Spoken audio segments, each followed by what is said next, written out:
Bismillahirrahmanirrahim. Assalamualaikum warahmatullahi wabarakatuh. Alhamdulillahilladzi an'ama 'alaina bi ni'matil iman wal islam. Asyhadu an la ilaha illallah wahdahu la syarika lah wa asyhadu anna Muhammadan 'abduhu wa rasuluh. Allahumma salli wa sallim ala sayyidina Muhammad wa ala alihi wa ashabihi wa man tabi'ahum bi ihsanin ila yaumil qiyamah.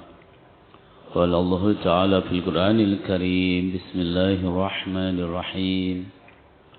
Lan tanalul birra hatta tunfiqu mimma tuhibbun وَمَا تُنْفِقُوا مِنْ شَيْءٍ فَإِنَّ اللَّهَ بِهِ عَلِيمٌ. صدق الله العظيم وصدق رسوله الحبيب الكريم ونحن على ذلك من الشاهدين والشاكرين والحمد لله رب العالمين. أما بعد. Hadirin para jamaah salat maghrib Masjid Al-Maghfirah rahimakumullah. Mari kita awali dengan bersyukur kehadirat Allah Subhanahu wa taala atas karunia nikmat rahmat, taufik hidayah, inayahnya yang telah diberikan kepada kita sekalian. Sehingga alhamdulillahirabbil alamin pada kesempatan malam hari ini khususnya saya dengan panjenengan masih senantiasa bisa melaksanakan ibadah kepadanya, dan semoga seluruh amal ibadah kita, baik yang sudah kita laksanakan maupun yang sedang kita kerjakan dan hari esok yang akan kita lakukan, semoga semuanya diterima oleh Allah Subhanahu wa taala. Allahumma amin ya rabbal alamin. Salawat salam semoga tersampaikan kepada seorang uswah dan qudwah kita. Beliau adalah Rasulullah Muhammad sallallahu alaihi wasallam. Para jamaah rahimakumullah, mari kita lanjutkan kajian kitab Syajaratul Ma'arif, tangga menuju Allah Subhanahu wa taala. Ini dia wasilah untuk sampai kepada Allah Subhanahu wa taala. Pada kesempatan malam hari ini kita lanjutkan berakhlak dengan sifat takdim dan takhir Allah. Sifat al-muqaddim dan al-muakhir, yang artinya yang mengawalkan dan yang mengakhirkan. Berakhlak dengan kedua sifat tersebut para jamaah itu artinya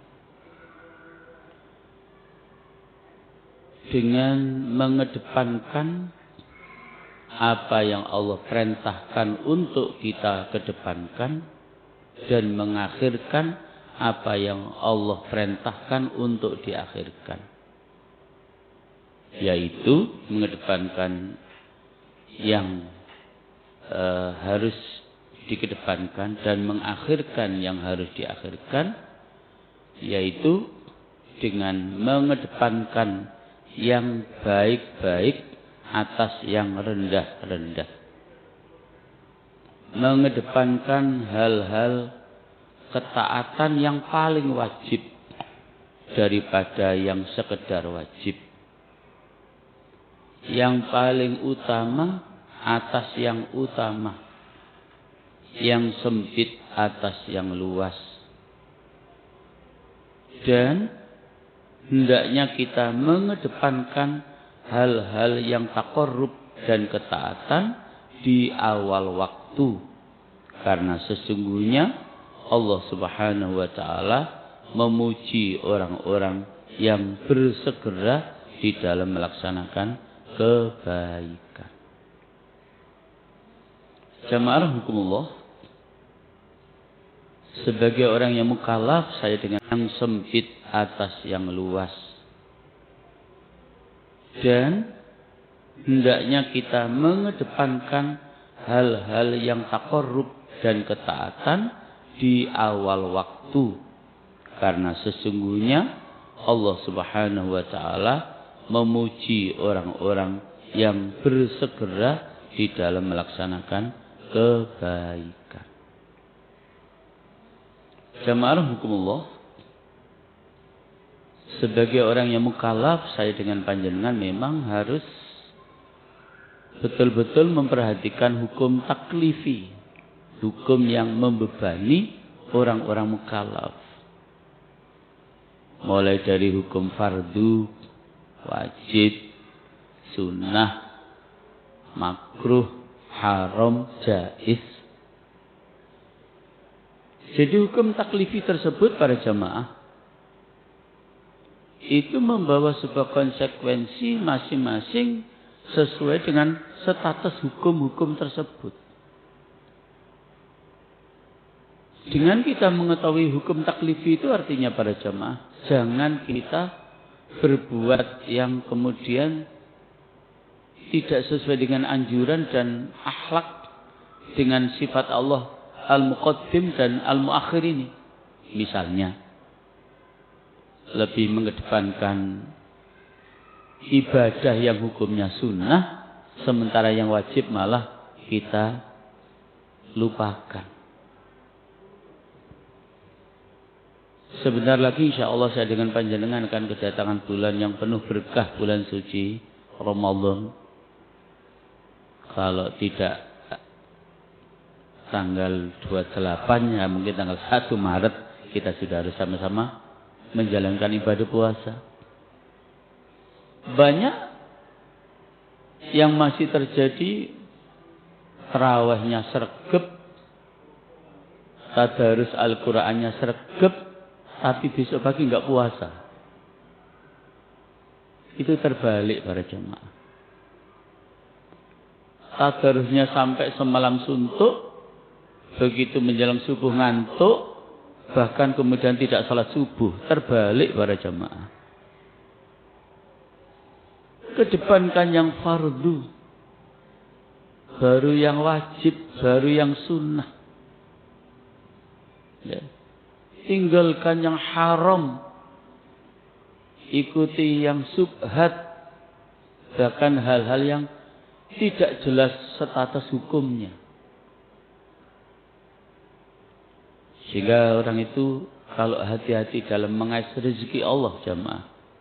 Itu sudah pernah saya sampaikan di awal pertemuan dulu.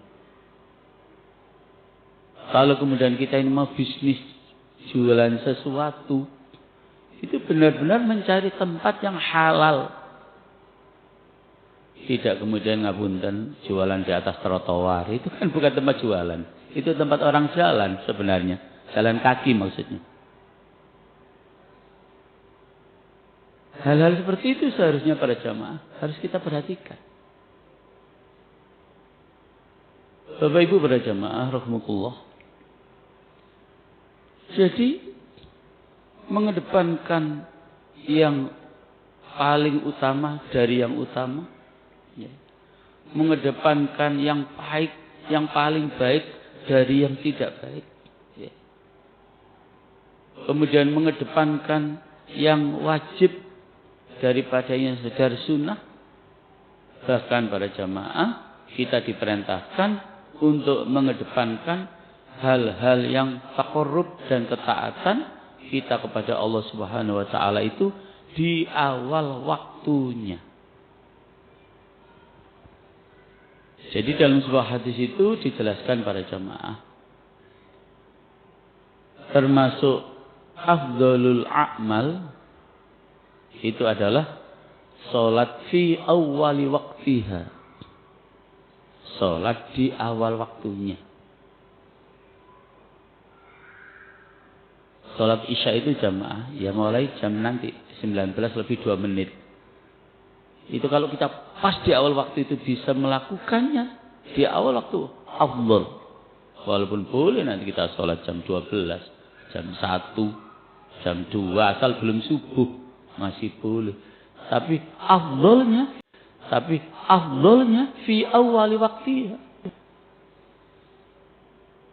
Sehingga kemudian ada nasihat ketika kita qobliyah, salat qobliyah dan kemudian masih dapat separuh rakaat, artinya 1 rakaat, kok sudah iqamat, silakan boleh dibubarkan sholat kita, segera ikuti sholat berjamaah di awal waktunya. Allahu Akbar imam, Allahu Akbar makmum. Itu yang afdal. Walaupun kemudian tidak boleh kita karena biar dapat rakaat pertama dengan imam kita, lalu masih jauh di sana lari-lari sampai bahasa Jawanya gedebekan, itu dilarang. Kenapa? Karena sesungguhnya jenengan keluar dari rumah itu sudah dihitung sholat. Dengan niat mau ke masjid itu sudah dihitung sholat. Maka mesti tawadhu, sopan santun, hati-hati, dan seterusnya. Sehingga kemudian juga dengan alasan anak-anak Ustadz biar aja rame di masjid. Tidak boleh, walaupun anak-anak itu mengganggu kekhusyuan kita sholat itu tidak boleh. Kalau memang anak-anak kita belum bisa diberitahu agar tetap dalam kondisi baik-baik di masjid, jangan dibawa ke masjid dulu. Jangan dibawa ke masjid dulu. Jadi jangan kemudian anak-anak Ustaz biarkan saja. Jangan. Ini rumah Allah. Harus betul-betul kita hormati. Sehingga kadang-kadang jenengan yang berkali-kali umrah, berkali-kali haji mungkin bisa satu saat melihat orang yang telah selesai tawaf wada itu, tawaf terakhir pamitan itu, ada para jamaah yang sampai jalannya itu mundur saking hormatnya terhadap Baitullah. Kasih wonten teman-teman. Saya barusan datang kemarin tuh. Masih ada orang begitu selesai tawaf wada meninggalkan Baitullah dengan mundur. Saking hormatnya kepada Baitullah. Kalau tidak begitu saja tidak apa-apa. Tidak harus mundur. Tidak harus mundur. Tapi memang masih ada orang seperti itu. Bapak Ibu para jamaah. Dan hampir seluruh ibadah itu perintahnya harus kita lakukan cepat di awal waktu. Ngerti? Ya. Perintah dalam memohon ampun kepada Allah, ya wasari'u, segera larilah kalian. Fafirru ilallah, segera larilah kepada Allah. Fas'au ila dzikrillah, segera berzikirlah kepada Allah. Fastabiqul khairat, ada 2 ayat dalam Al-Qur'an yang memerintahkan kita fastabiqul khairat, berlomba-lombalah kalian dalam melakukan kebajikan. Jadi berakhlak dengan sifat al-muqaddim, ya. Kita harus mengedepankan yang baik daripada yang tidak baik. Termasuk kita harus melakukan taqarrub, mengedepankan hal-hal yang taqarrub dan ketaatan kepada Allah Subhanahu wa taala itu di awal waktu. Kenapa? Karena sesungguhnya Allah memuji orang yang bersegera di dalam melakukan kebajikan. Jazakumullah. Berakhlak dengan al-bar atau kebaikan. Al-mun'im, Allah yang pemberi nikmat. Berakhlak dengannya, dengan al-bar dan al-mun'im itu hendaknya kita berbuat baik. Kebaikan, al-bar itu kebaikan. Hendaknya kita berbuat baik kepada setiap orang yang mampu kita beri kebaikan. Dengan harta yang paling kita cintai. Dan yang sangat kita cintai, harta itu yang diperintahkan para jamaah untuk kita infakkan kepada orang lain, kita berikan kepada orang lain. Ayat dalam surat Ali Imran yang ke-92, Allah Subhanahu wa taala dawuh, lan tanalul birra hatta tunfiqu mimma tuhibbun وَمَا تُنْفِقُوا مِنْ شَيْءٍ فَإِنَّ اللَّهَ بِهِ عَلِيمٌ. Kamu sekali-kali tidak sampai kepada kebajikan yang sempurna sebelum kamu menafkahkan sebagian harta yang kamu cintai. Dan apa saja yang kamu nafkahkan, maka sesungguhnya Allah mengetahuinya. Bapak Ibu para jamaah, jadi kalau kita ingin mendapatkan kebajikan yang sempurna, maka nafkahkanlah sebagian harta yang kita cintai. Nafkahkanlah apa-apa yang kita miliki, yang masih kita cintai, yang masih kita senangi. Jadi kalau memberikan sesuatu kepada orang lain dari hal-hal yang kita miliki, yang kita sudah tidak suka, itu perbuatan yang paling mudah. Bahkan kita anggap itu membuang, tapi alhamdulillah ada yang menerima. Kenapa? Kita memang sudah tidak suka terhadap barang-barang itu. Itu memang perbuatan yang sangat mudah. Tapi memberikan benda-benda yang masih kita cintai, memang perbuatan yang berat. Dan kalau kita mampu memberikan sebagian daripada harta yang kita miliki, benda-benda atau barang-barang yang kita miliki, yang masih kita cintai, kita berikan kepada orang lain, itu kita memang akan mendapatkan kebajikan yang sempurna. Bapak Ibu para jamaah rahimakumullah, memang perintah saling ta'awun di dalam Islam ini, saling tolong menolong, saling bantu membantu, itu tidak harus berupa uang jamaah. Sehingga kemudian diinspirasikan melalui hadis Rasulullah Muhammad SAW yang menggambarkan betapa upaya memperkokoh ukhuwah Islamiyah itu dapat kita lakukan dengan melakukan aktivitas-aktivitas sesuai dengan kemampuan dan kepunyaan kita masing-masing. Sehingga dalam hadis itu beliau dawuh, man kana lahu jahun falyatasaddaq bi jahih, wa man kana lahu malun falyatasaddaq bi malih, wa man kana lahu ilmun falyatasaddaq bi ilmih, wa man kana lahu quwwatun falyatasaddaq bi quwwatih. Barang siapa yang diberikan kelebihan oleh Allah berupa pangkat dan jabatan, maka sedekahlah dengan pangkat dan jabatan kita. Tidak punya pangkat dan jabatan, tapi kita punya uang, punya harta. Barang siapa yang diberikan kelebihan oleh Allah berupa harta kekayaan, maka sedekahlah dengan harta kekayaan kita. Yang tidak punya jabatan, tidak punya uang, tapi punya ilmu, maka sedekahlah dengan ilmu kita. Kalau kita tidak punya pangkat, jabatan, harta kekayaan serta ilmu, kata Rasulullah, sedekahlah dengan kekuatan fisik jasmani kita.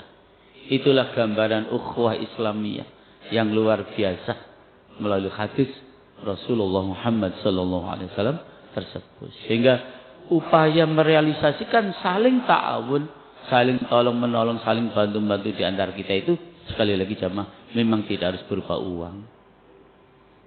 Apa saja yang kita miliki boleh kita sedekahkan. Yang penting kalau kita mau mendapatkan kebajikan yang sempurna, apa yang kita miliki, yang masih kita cintai, itu yang kemudian diperintahkan dalam ayat ini untuk kita sedekahkan. Jika saya dengan panjenengan ingin mendapatkan kebajikan yang sempurna, pahala yang sempurna. Bapak Ibu rahimahullah, berakhlak dengan taubah at-tawwab.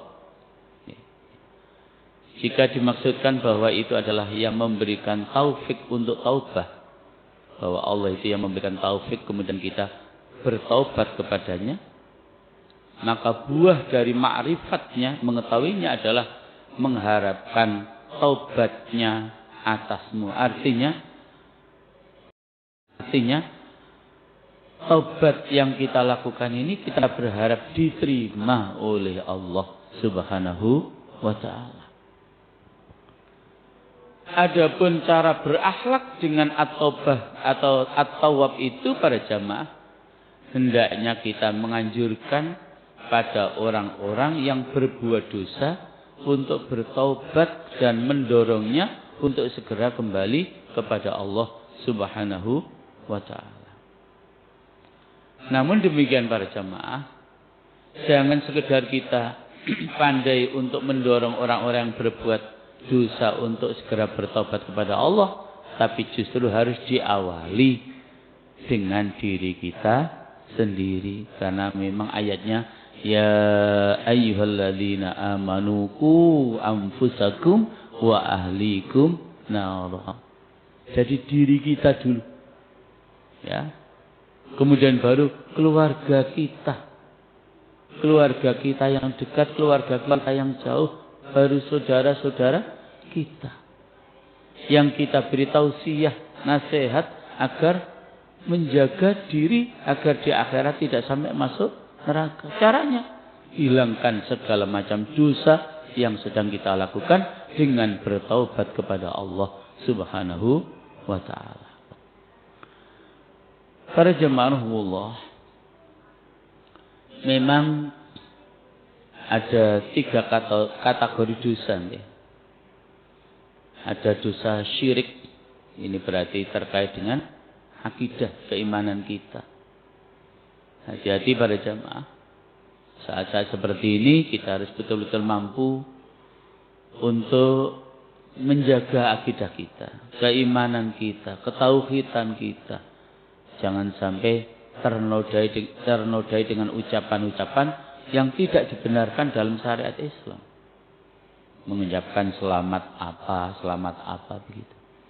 Jelas fatwa MUI mengucapkan selamat Natal itu hukumnya haram. Dan jangan ada yang bilang kan hanya sekedar ucapan Ustaz. Apa memang syahadat kita tidak sekedar ucapan? Syahadat kita juga hanya ucapan. Jadi dari ucapan itu yang sangat membedakan status seseorang. Ya. Maka harus istiqomah di dalam menjaga akidah. Demikian ada sumber dosa itu karena kita melakukan pelanggaran dalam hal ibadah. Jadi berkali-kali saya sampaikan, bukan dosa itu Allah berikan kepada kita karena kita berbuat kemungkaran, tapi dengan kita tidak menjalankan perintahnya, itu juga kita akan mendapatkan beban dosa, pelanggaran dalam hal ibadah.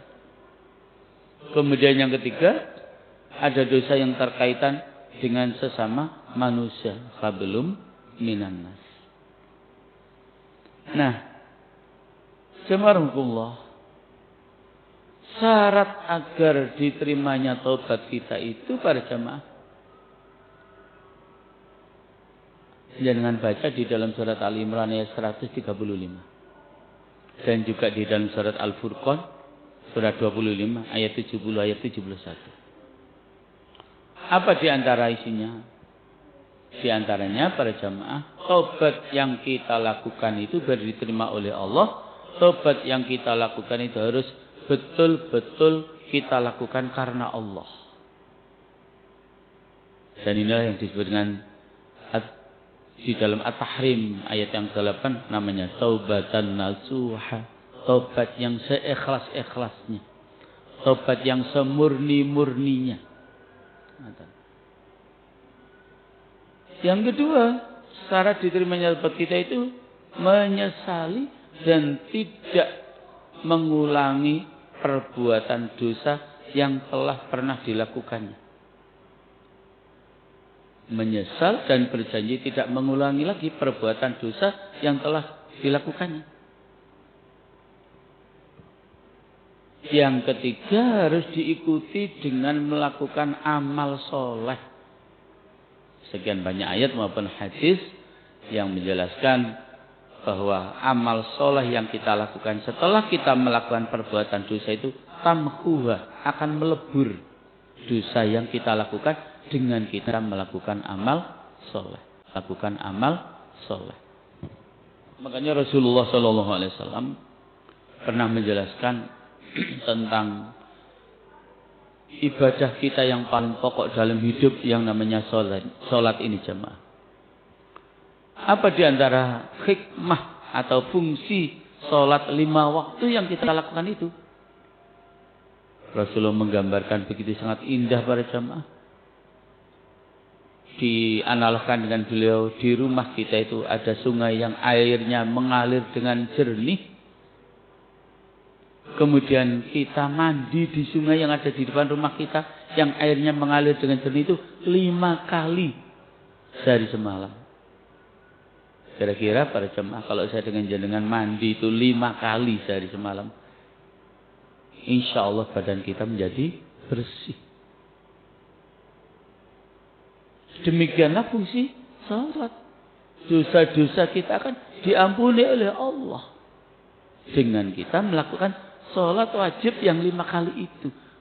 Sebagaimana kita mandi di depan rumah kita, di sungai yang ada di depan rumah kita yang airnya mengalir dengan bersih, dengan jernih. Sehingga para jamaah tidak ada istilah lapo sholat barang, isik bolak-balik nglakoni dosa. Tidak ada istilah begitu. Begitu kita dosa, bertobat. Begitu kita dosa harus tobat. Begitu kita dosa harus tobat. Dan kalau dosa-dosa yang kita lakukan itu lalu kemudian dihapuskan oleh Allah dengan kita melakukan tobat, dengan melakukan syarat-syarat agar tobat kita itu diterima oleh Allah tadi itu jamaah, maka tidak ada jamaah dalam syariat ini istilah bekas dosa, tidak ada. Kalau sudah diampuni ya selesai, habis. Tidak ada istilah bekas dosa. Ketika dosa-dosa kita sudah diampuni oleh Allah Subhanahu wa ta'ala. Syarat yang keempat agar taubat kita diterima Allah, bila hablum minan nas, dosa yang kita lakukan itu bila hablum minan nas, maka harus minta maaf terlebih dahulu kepada yang bersangkutan. Ya, jadi kita minta maaf, minta dihalalkan dulu jika dosa yang kita lakukan itu adalah dosa yang hablum minan nas. Bapak Ibu rahimahullah, apa dampak daripada perbuatan dosa yang selalu kita lakukan itu kalau tidak segera bertobat kepada Allah? Di antara akibat perbuatan dosa atau dampak akibat perbuatan dosa yang kita lakukan jika kita tidak segera bertobat kepada Allah itu jamaah, yang pertama, doa kita tidak akan diterima oleh Allah. Jadi doa kita tidak akan diterima oleh Allah. Itu yang dijelaskan oleh Allah di Al-Baqarah ayat 186. Yang kedua, dampak daripada perbuatan dosa yang kita lakukan ini jamaah akan celaka atau menjalani kehidupan yang sempit. Allah jelaskan di dalam surat Thaha ayat 124, bahkan di dalam surat Al-Jathiyah ayat 7 sampai 8. Jadi jangan bangga dengan dosa. Karena dengan dosa demi dosa yang kita lakukan itu akan menyebabkan hidup kita semakin sempit. Bahkan para jamaah, ini yang sangat menakutkan, akan mendapatkan siksa dan dimasukkan ke dalam neraka sebagaimana yang Allah jelaskan di dalam surat Hud ayat yang ketiga. Jadi kalau sampai kemudian kita ini meninggal tidak bertaubat kepada Allah, tidak ada cara lain bagi Allah untuk mengelebur atau menghapuskan dosa kita kecuali masuk neraka dulu. Makanya para jamaah rahimakumullah, mari kita saling ta'awun terhadap sesama kita itu bukan sekedar berupa materi atau hal-hal yang sifatnya duniawiyah, tapi kita juga harus saling ta'awun terhadap sesama kita, saling tolong menolong di antara sesama kita ini dengan doa di antara kita di antara kita, bahkan dengan permohonan ampun di antara kita kepada Allah Subhanahu wa taala. Oleh sebab itu para jamaah, begitu penting kita mendoakan ahli kubur kita. Ya, apakah orang tua kita, mbah-mbah kita, saudara-saudara kita, bahkan sesama muslim. Itu sangat penting. Itu juga merupakan salah satu realisasi ta'awun di antara kita untuk saling tolong-menolong di antara kita. Dan saling memohonkan ampun atas dosa-dosa yang pernah kita lakukan di antara kita. Baik kita masih sesama hidup atau di antara kita salah satunya sudah meninggal dunia, itu amat sangat dianjurkan oleh Allah Subhanahu wa ta'ala. Bisa panjang membaca di dalam surat Muhammad surat 47 ayat yang ke-19. Surat Al-Hasyr surat 59 ayat yang ke-10. Kita diperintahkan untuk memohon ampun atas dosa-dosa kita sendiri, dan juga diperintahkan untuk memohonkan ampun atas dosa saudara-saudara kita, mukminin dan mukminat, muslimin dan muslimat. Itu sangat diperintahkan. Ya. Nah, jamaah Allah, karena itu jamaah, mari kita segera kembali ke jalan Allah untuk bertaubat kepadanya. Ya. Segera kita kembali kepada jalan Allah untuk bertaubat kepadanya. Karena apa para jamaah? Karena ada di antara kita itu yang santai-santai saja dalam hidup ini walaupun berkali-kali melakukan dosa. Santai saja. Ya. Dengan dosa-dosa yang sudah kita lakukan. Kenapa orang itu santai tidak segera bertobat kepada Allah? Di antara salah satu sebabnya para jamaah, karena tidak merasa bahwa dia telah berbuat salah, telah berbuat dosa. Padahal para jamaah jelas dalam hadis Rasulullah SAW beliau dawuh, kullu bani Adam khata'un wa khairul khata'ina at-tawwabun. Semua anak cucu Adam itu pernah melakukan perbuatan salah. Karena itu kata Rasulullah, sebaik-baik perbuatan salah itu adalah yang segera bertaubat kepada Allah Subhanahu wa ta'ala. Makanya Imam Asy-Syafi'i dalam sebuah nasihatnya, salah satu nasihatnya dan pernyataannya, apa para jemaah? Sealim apapun orang itu, sebaik apapun orang itu, mesti masih berdosa kepada Allah. Dan apa jemaah? Dosa yang paling gampang kita lakukan, ngerasani. Siapa orang yang tidak pernah ghibah? Siapa orang yang tidak pernah menggunjing? Oh, anjen. Nah, itu sudah tua. Begitu anjen itu sudah tua nanti jadinya. Ustaz, iya ngerasani sesama ustaz. Jamaah yang ngerasani sesama jamaah. Driver yang ngerasani sesama driver. Karyawan yang ngerasani sesama karyawan. Oh, anjane ngatok wong iku mangkane selalu dapat fasilitas ini dan itu macam-macam lah. Tidak tahu dosa mata kita dengan melihat hal-hal yang tidak dihalalkan oleh Allah melalui telinga kita, melalui tangan kita, melalui lisan kita, melalui kaki kita, melalui hati kita. Begitu mudahnya jemaah.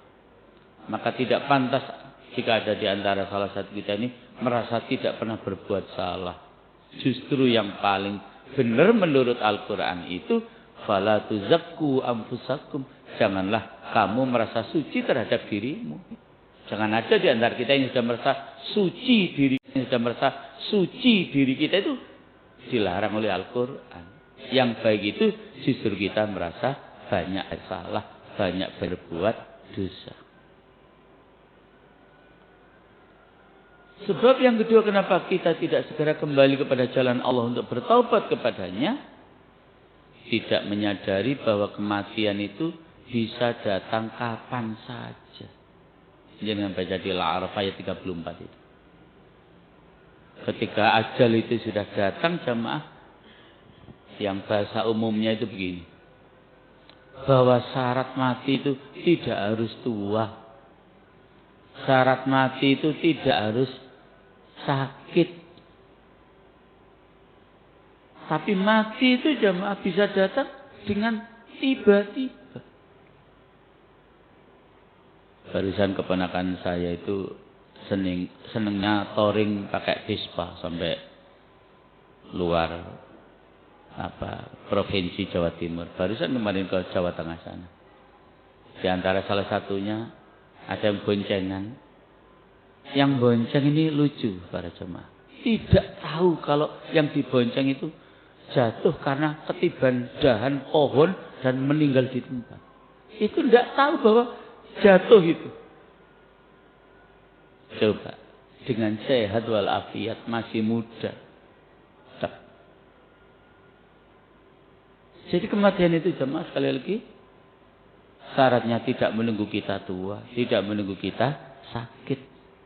Enggak ngapa-ngapain kalau waktunya ya mati jemaah. Maka justru al-kayyis, orang yang cerdas itu kata Rasulullah adalah orang yang selalu mengingat kematian. Berikutnya jemaah, kenapa orang itu tidak segera kembali kepada jalan Allah? Karena masih tergoda dengan hiruk pikuk dunia. Itu yang Allah dawuhkan di Al-Hadid ayat yang ke-20. Karena masih tergoda dengan hiruk pikuk dunia. Padahal kita tahu nggih bahwa urusan dunia itu kata Allah sekedar wala tansa. Ya jangan kau lupakan pula nikmati kehidupan di dunia. Tapi sekedar wala tansa. Jangan lupa. Sementara untuk akhirat wabtaghi, cari. Jadi untuk kebahagiaan hidup kita di akhirat itu fi'il amr agar kita mencari. Tapi untuk membahagiakan hidup kita di dunia itu sekedar wala tansa. Jangan kau lupakan juga nikmati hidupmu di dunia. Kemudian para jamaah, orang yang tidak segera bertaubat kembali kepada jalan Allah Subhanahu wa taala itu, mereka belum merasakan bahwa taubat itu akan membawanya kepada kesehatan jiwa dan ketentraman hidup. Jadi dengan taubat itu jamaah akan berakibat menjadikan kesehatan jiwa kita dan ketentraman hidup kita. Tadi yang sudah saya sampaikan surat At-Tahrim ayat yang ke-8 itu. Kalau kita betul-betul taubatan nasuha, jiwa kita akan sehat, hidup kita akan aman, hidup kita akan bahagia, hidup kita akan tentram. Yang terakhir para jemaah, kenapa orang itu tidak segera kembali kepada jalan Allah, tidak segera bertobat kepada Allah Subhanahu wa taala? Itu karena menyangka bahwa dosanya bisa ditebus dengan materi. Allah jelaskan dalam itu di Al-Maidah ayat 36-37. Mboten saged jemaah. Dosa itu ditebus dengan harta kekayaan kita enggak bisa jemaah. Ya. Apalagi kalau kita sudah mati.